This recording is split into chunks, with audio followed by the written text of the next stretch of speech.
berempat dan kebetulan Delu nggak datang lagi karena ada acara tertentu. Seperti biasa perkenalan dulu, silakan dari yang ujung. Halo, aku Rahel. Halo, aku Nia. Aku Farel. Aku Iskil. Ya kali ini spesial ya, 3 MC hari ini. Ya, mari kita memulai lah. Ya teman-teman, sebelum kita mulai ibadah KPR ini, kita nyanyi dulu. Bersyukurlah kepada Tuhan.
Tuhan, sebentar lagi kami akan memulai ibadah KPR ini. Tolong Tuhan Kau berkati supaya ibadah KPR ini bisa berjalan dengan lancar terus kehendak-Mu Tuhan. Terima kasih Tuhan. Amin. Amin. Nah, sekarang waktunya kita memuji syukur lagi ya. Dan kita akan menyanyikan lagu Segala Puji Syukur.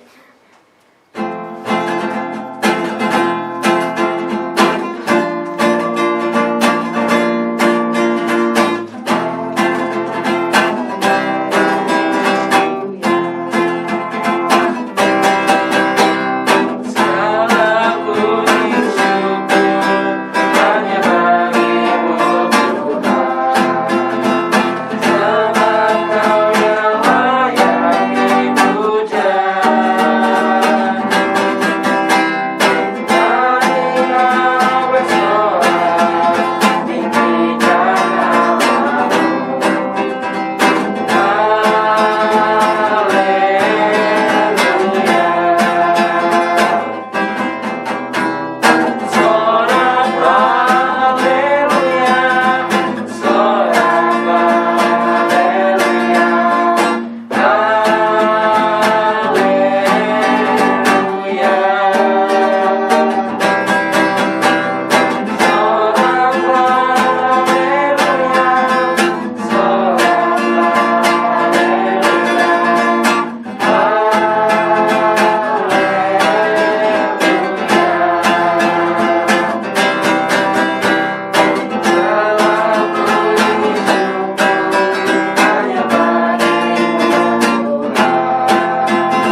dengan bareng-bareng.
Halo, selamat sore teman-teman.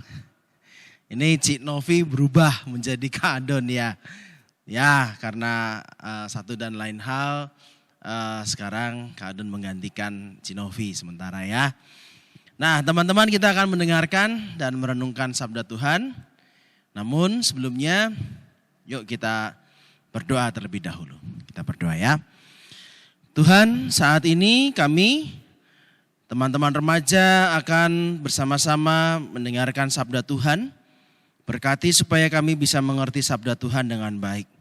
Kami percaya Tuhan akan juga menuntun Kak Adon, supaya Kak Adon juga mampu memberikan firman Tuhan sesuai dengan apa yang Tuhan inginkan.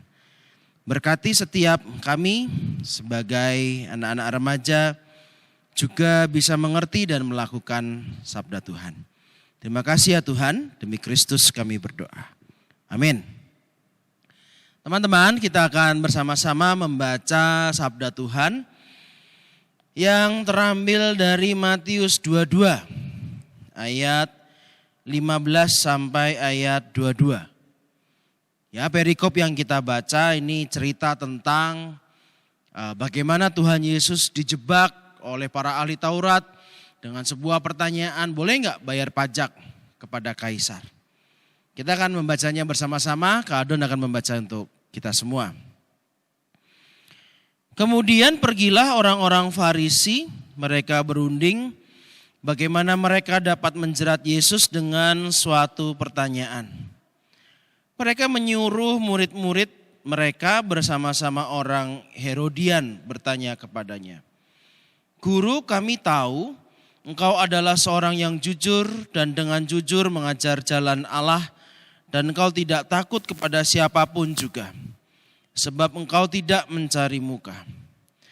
Katakanlah kepada kami pendapatmu, apakah diperbolehkan membayar pajak kepada kaisar atau tidak? Tetapi Yesus mengetahui kejahatan hati mereka itu lalu berkata, mengapa kamu mencobai aku, hai orang-orang munafik? Tunjukkanlah kepadaku mata uang untuk pajak itu. Mereka membawa suatu dinar kepadanya. Maka ia bertanya kepada mereka, gambar dan tulisan siapakah ini? Jawab mereka, gambar dan tulisan kaisar. Lalu kata Yesus kepada mereka, berikanlah kepada kaisar apa yang wajib kamu berikan kepada kaisar, dan kepada Allah apa yang wajib kamu berikan kepada Allah. Mendengar itu heranlah mereka dan meninggalkan Yesus lalu pergi. Teman-teman, ayat yang akan kita renungkan, satu ayat yang kita renungkan dari perikop ini adalah ayat yang ke-21. Bagian B, bagian terakhir. Lalu kata Yesus kepada mereka, berikanlah kepada kaisar yang wajib kamu berikan kepada kaisar, dan kepada Allah yang wajib kamu berikan kepada Allah. Teman-teman remaja yang dikasihi Tuhan, tahun lalu, tahun 2019 ya berarti ya. Ya 2019 kalau Kak Adon gak salah ngitung ya, Kak Adon kan seringnya lupaan. Ada satu film yang buat Kak Adon itu epic banget gitu ya. Film yang keren banget. Yang dari dulu emang ditunggu-tunggu dan akhirnya Kak Adon bisa nonton film itu. Nah, kalau dihitung-hitung, Kak Adon sudah nonton sampai 3 atau 4 kali film itu. Film yang sama. Ada bagian-bagian yang selalu Kak Adon ulang karena buat Kak Adon wah keren gitu ya. Film apa itu? Ya, The Avengers Endgame. Keren ya. Ya, itu film yang ya memang film fiksi ya, film bohongan, cerita dari buku komik. Menarik ya, pada saat itu diceritakan, kita semua tahu lah ya ceritanya. Bagaimana Thanos menghancurkan 50%, setengah dari penduduk semesta. Wah, penduduk bumi ini. Supaya apa? Sebetulnya ya rencana yang begitu jahat dan luar biasa itu sebetulnya didasari dengan sebuah niat yang bisa dikatakan baik sih. Ya niatnya adalah supaya kita nggak mati bareng nih, nggak mati kelaparan bareng dan segala macam. Karena apa? Karena semesta itu bumi itu punya sumber daya yang terbatas. Sumber daya alam yang terbatas dan populasinya tuh sudah sangat banyak, jadi 50% populasinya harus dimusnahkan. Bagaimana caranya? Nah, Thanos melakukannya dengan batu yang punya kekuatan luar biasa. Nah, teman-teman, dari cerita ini kita melihat bahwa jika kekuatan atau kuasa yang dimiliki oleh seseorang, kalau dilakukan dengan tidak tepat, dengan cara yang tidak baik, dengan motivasi yang tidak tepat, ya benar belum tentu baik, ya. Karena kalau dipikir-pikir ya apa yang dipikirin Pak Thanos ya, seperti tadi yang sudah Kak Adon utarakan ada benernya juga. Tapi kan gak baik membunuh 50% penduduk bumi seperti itu. Tidak benar itu, tidak tepat itu. Jadi kekuasaan itu, wah hati-hati tuh. Kekuasaan itu sesuatu yang mengerikan juga gitu, yang menakutkan juga. Kalau tidak dilakukan dengan bertanggung jawab dan dengan tepat, benar, dan kalau dalam kacamata kekristenan sesuai dengan apa yang Tuhan inginkan. Nah teman-teman, cerita tentang kekuasaan itu adalah cerita yang sebetulnya sedang dihadapi oleh Tuhan Yesus. Tuhan Yesus saat itu diperhadapkan, dijebak dengan dua kekuasaan nih. Ada kekuasaan dari Allah, ada kekuasaan dari kaisar. Tuhan Yesus dijebak dengan sebuah pertanyaan, boleh nggak bayar pajak? Wah ini susah nih. Kalau ngomong boleh bayar pajak, berarti tunduk pada kekuasaan kaisar. Sehingga kalau ngomong boleh bayar pajak tunduk pada kekuasaan kaisar, apa yang terjadi? Wah yang terjadi orang-orang pada protes. Kenapa Tuhan Yesus nggak tunduk pada kuasa Allah? Ya kenapa tunduknya pada kuasa manusia, kuasa kaisar, akhirnya nurut untuk bayar pajak. Tapi kalau seandainya Tuhan Yesus mengatakan, oh tidak boleh, kita harus tunduk pada kuasa Allah. Tidak boleh tunduk untuk membayar pajak pada kaisar. Jangan bayar pajak. Wah itu bisa ditangkap Tuhan Yesus, jadikan makar. Ya dianggap makar, dianggap melawan pemerintah yang berkuasa pada saat itu. Tapi Tuhan Yesus menjawabnya tidak memperbolehkan yang satu dan tidak melarang yang satu. Tuhan Yesus menjawab, apa yang menjadi milik kaisar berikan kepada kaisar. Tapi apa yang menjadi milik Allah berikan kepada Allah. Apa yang dimiliki oleh kaisar? Oh iya, kaisar punya milik banyak banget. Ya, yang dimiliki banyak sekali. Dia punya kerajaan, dia punya tentara, dia punya kuasa sebagai kaisar untuk membayar pajak dan segala macam. Tapi apa yang dimiliki oleh Allah? Yang dimiliki oleh Allah adalah seluruhnya. Bahkan kaisar itu sendiri juga milik Allah. Kekuasaan yang diberikan kepada kaisar, kekuasaan itu sebetulnya juga milik dari Allah. Sehingga seluruh alam semesta ini adalah punya Allah. Kekuasaan siapapun, kekuasaan apapun di muka bumi ini, kekuasaan ini adalah juga milik Allah. Jadi harus dipertanggungjawabkan di hadapan Allah. Nah, jadi kalau memang kaisar punya kekuasaan, silakan. Lakukan kekuasaan itu dengan takut akan Allah.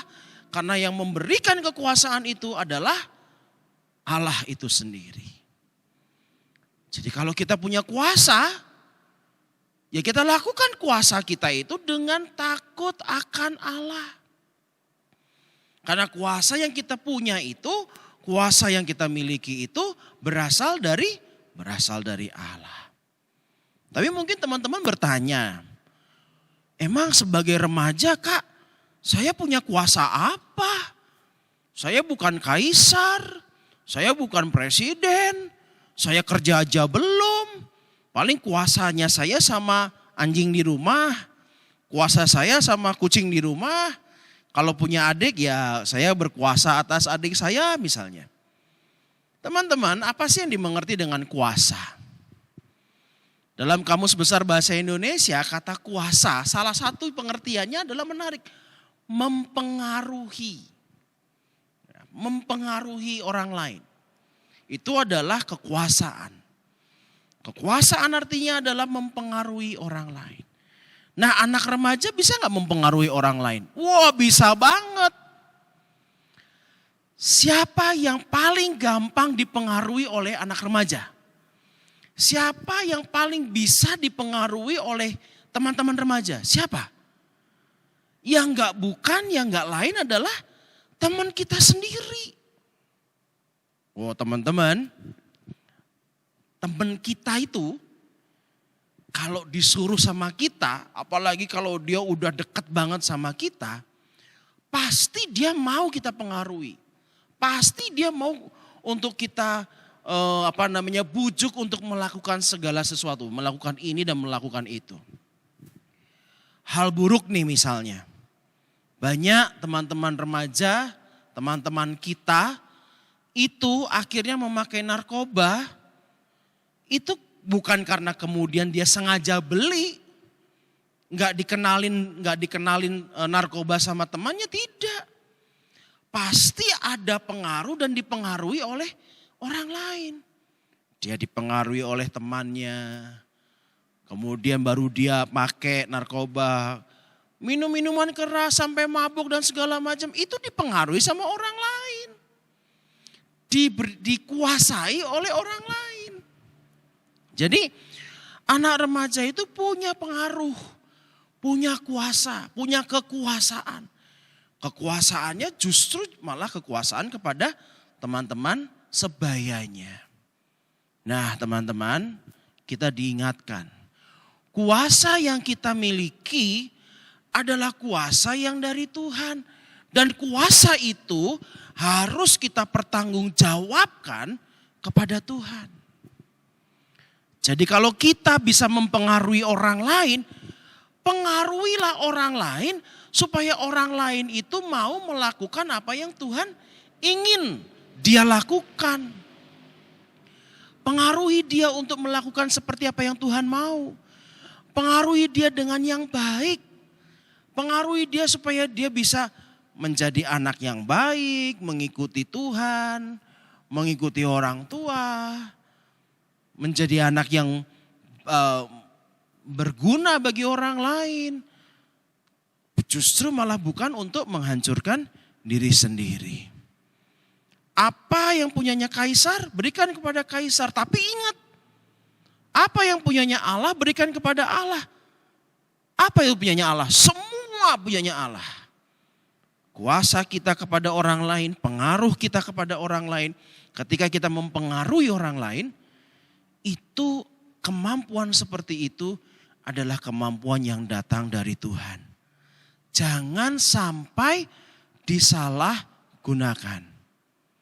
Kalau sampai disalahgunakan, Tuhan akan meminta pertanggungjawaban kita. Kamu sudah saya percaya kok, sudah saya berikan kemampuan untuk mempengaruhi orang lain. Kok kamu tidak mempengaruhi temanmu dengan kebaikan, dengan seperti apa yang aku inginkan. Malah kamu menjerumuskan temanmu itu sampai dia harus pakai narkoba, dia melakukan minum minuman keras, nggak belajar, mau dipengaruhi untuk melawan orang tua. Wah, ini kamu tidak melakukan apa yang kupercayai dengan tepat. Itu nanti Tuhan bisa marah sekali dengan kita. Nah, teman-teman, sore hari ini kita belajar. Ya, kita diingatkan. Setiap kita punya kuasa. Kita punya kekuasaan akan orang lain. Mempengaruhi orang lain. Tapi ingat, apa yang kita punya itu sebetulnya diberikan dari Tuhan. Dan pada saatnya nanti Tuhan akan meminta pertanggungjawaban kita. Oleh karena itu, kalau kita diberikan kuasa untuk mempengaruhi orang lain, lakukanlah itu dengan takut akan Tuhan dan bawa teman-temanmu untuk semakin kenal Tuhan, semakin melakukan apa yang Tuhan inginkan. Dan jika pada saatnya nanti Tuhan akan meminta pertanggungjawabanmu, kau bisa mengatakan, Tuhan, terima kasih atas apa yang telah Tuhan percayakan kepadaku. kekuasaan, pengaruh yang kau berikan kepadaku untuk mempengaruhi orang lain, aku lakukan untuk kemuliaan Tuhan. Nanti Tuhan akan menjawab, baik sekali perbuatanmu, hai anakku. Amin. Kita berdoa ya. Terima kasih Tuhan untuk semua anugerah Tuhan yang telah Tuhan berikan kepada kami. Juga kekuasaan yang Tuhan berikan kepada kami. Bagaimana kami memiliki kemampuan untuk mempengaruhi orang lain. Berkati kami supaya pengaruh yang kami lakukan itu adalah pengaruh yang baik. Seturut dengan apa yang Tuhan inginkan. Tolong kami ya Tuhan, supaya kami menjadi anak-anak yang menurut, anak-anak yang memuliakan Tuhan. Sehingga dengan kami berteman dengan orang lain, kami bisa membawa teman kami semakin dekat pada Tuhan dan semakin melakukan apa yang Tuhan mau. Tuhan, tolong kami semua dan kami mau mendoakan teman-teman kami yang mungkin saat ini jauh dari Tuhan. Berkati agar teman-teman kami ini mau kembali dan memuliakan Tuhan. Terima kasih ya Tuhan, inilah doa kami. Kami percaya Engkau mau membuat kami menjadi anak-anak yang semakin hari, semakin terus mempermuliakan nama-Mu dan membawa teman-teman kami juga untuk mempermuliakan nama Tuhan. Demi Kristus Tuhan kami berdoa. Amin. Dan sekarang kita akan memberikan persembahan. Info persembahan ada di awal tayangan, atau yang mau memberikan persembahan untuk persekutuan remaja bisa scan QR di awal tayangan juga, atau bisa langsung datang ke kantor gereja atau di Genta Kasih. Nah, mari kita menyanyikan lagu Betapa Hatiku sambil kita memberikan persembahan.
persembahan ini.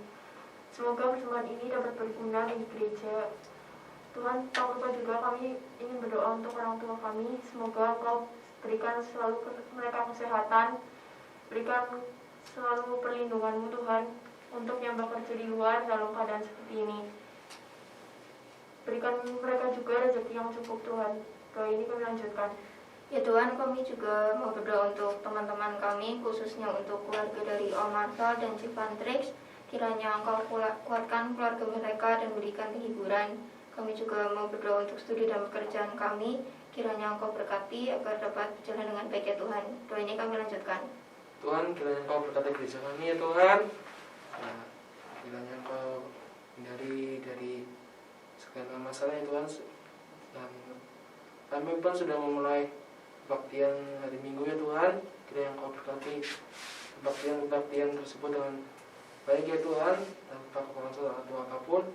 Dan kiranya Engkau berkati bangsa dan negara kami yang sedang banyak kekacauan ini. Kiranya Engkau hindari kekacauan yang lain ya Tuhan. Dan semoga virus corona ini pun juga cepat menghilang dari dunia ini Tuhan. Terima kasih Tuhan, dalam nama Tuhan Yesus kami berdoa dan mengucap syukur. Amin. Ya, kita sudah selesai, sudah sampai penghujung acara ini. Kita akan menutup persekutuan remaja ini dengan menyanyikan lagu Bertemu dalam kasihnya.